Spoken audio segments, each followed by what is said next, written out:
Il y a très longtemps, il existait un miroir créé par un esprit maléfique, un miroir terrible. Tout ce qui était beau et bon devenait laid à l'intérieur.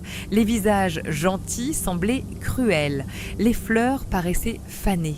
Et le pire de tout, c'est ce qui arriva lorsque le miroir se brisa, car ces fragments se dispersèrent à travers le monde entier. Et si le plus petit éclat entrait dans l'œil de quelqu'un, son cœur devenait lentement glacé. Voici l'histoire d'un garçon qui perdit son cœur dans l'hiver et celle d'une jeune fille qui traversa le monde pour le sauver. Dans une ville animée, entre de petits toits et des rues étroites, vivaient deux enfants, Kay et Gerda. Ils n'étaient non pas frères et sœurs, mais ils s'aimaient comme une famille. Leur maison était très proche et entre leurs fenêtres, ils faisaient pousser des roses dans de petites boîtes en bois. Chaque été, les fleurs s'épanouissaient magnifiquement. Les enfants restaient assis près d'elles pendant des heures, à lire des histoires, à rire et à rêver ensemble, surtout pendant l'hiver. Car l'hiver transformait la ville en un lieu magique. La neige recouvrait les toits, les bougies brillaient chaleureusement derrière les fenêtres. Et la nuit, les grands-mères racontaient des histoires sur la mystérieuse reine des neiges. Certains disaient qu'elle voyageait dans les tempêtes.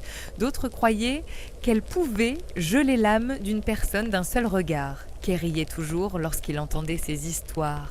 Mais Gerda ressentait toujours un malaise, comme si, quelque part au loin, la Reine des Neiges existait vraiment. Un soir, alors que la neige tombait silencieusement dehors, Kay s'arrêta soudainement de parler. Il porta sa main à son œil. Quelque chose lui faisait mal. Un minuscule fragment du miroir brisé était entré en lui. Un autre morceau se glissa discrètement dans son cœur. À partir de ce moment-là, tout changea. Kay devint froid, cruel. Les roses qu'il aimait autrefois lui semblaient désormais affreuses. Les histoires de Gerda lui paraissaient enfantines. Sa gentillesse l'agaçait. Et peu à peu, il repoussa tout le monde, surtout Gerda. L'hiver arriva tôt cette année-là. Les tempêtes de neige devenaient plus violentes chaque jour. Les enfants faisaient la course avec leurs luges dans les rues en riant sous la neige. Puis un soir, Kay attacha sa luge à une magnifique voiture blanche. Elle avançait silencieusement dans la tempête, de plus en plus vite. Puis, soudainement, la conductrice se tourna vers lui. Une femme entièrement vêtue de blanc, belle, silencieuse, terrifiante, la Reine des Neiges. Elle embrassa doucement Kay sur le front et instantanément, toute chaleur disparut en lui. Puis, elle l'emporta, loin au-delà de la ville, loin au-delà du monde qu'il connaissait autrefois. Lorsque Kay disparut, personne ne savait où il était parti. Les gens cherchèrent dans les rues, près des rivières, dans les forêts autour de la ville. Mais Gerda refusait de croire qu'il était mort. Elle le sentait au plus profond de son cœur. Kay était encore vivant, quelque part. Alors un matin de printemps, elle quitta seule sa maison. Elle suivit des rivières, traversa des champs et voyagea dans des lieux qu'elle n'avait jamais vus auparavant. Au début, le monde semblait magnifique. Les oiseaux chantaient dans les arbres, les fleurs s'ouvraient sous la lumière du soleil, mais plus elle avançait, plus le monde devenait étrange. Un jour, Gerda rencontra une vieille femme qui vivait dans un jardin rempli de fleurs infinies. Le jardin était paisible, chaud, comme un rêve. La vieille femme lui parlait avec douceur et lentement, Gerda commença à oublier pourquoi elle était venue. Les jours passèrent, peut-être des semaines, jusqu'à un matin où elle aperçut une seule rose en fleurs et soudainement, elle se souvint de Kay. Aussitôt, elle s'enfuit du jardin en pleurant dans le vent.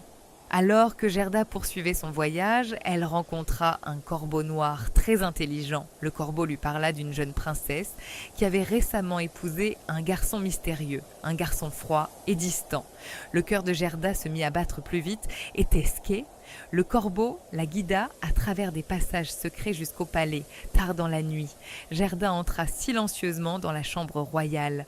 Les bougies vacillaient doucement dans l'obscurité. Elle s'approcha du prince endormi. Pendant un instant, elle crut vraiment l'avoir retrouvé, mais lorsque le prince ouvrit les yeux, Gerda comprit la vérité. Ce n'était pas Kay. Malgré tout, le prince et la princesse eurent pitié d'elle. Ils lui offrirent des vêtements chauds, de la nourriture et une voiture dorée pour poursuivre son voyage. Et une fois encore, Gerda continua vers le nord.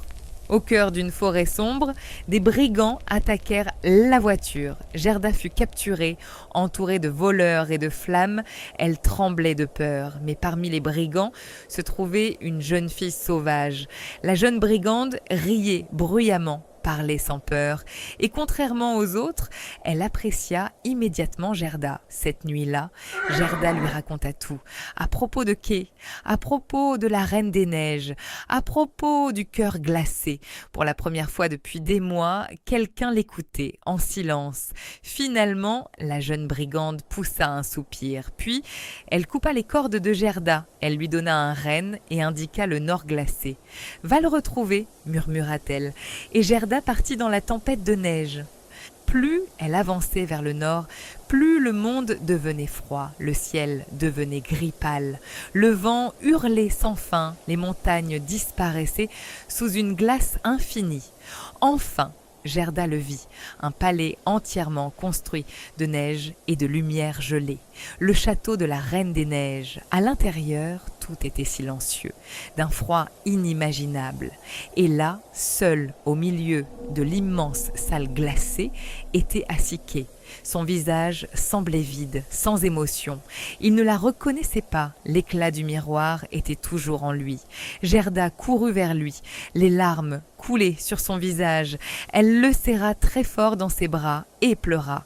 Ses larmes tombèrent sur la poitrine glacée de Kay. Chaude, douce, humaine, lentement, la glace autour du cœur de Kay commença à fondre.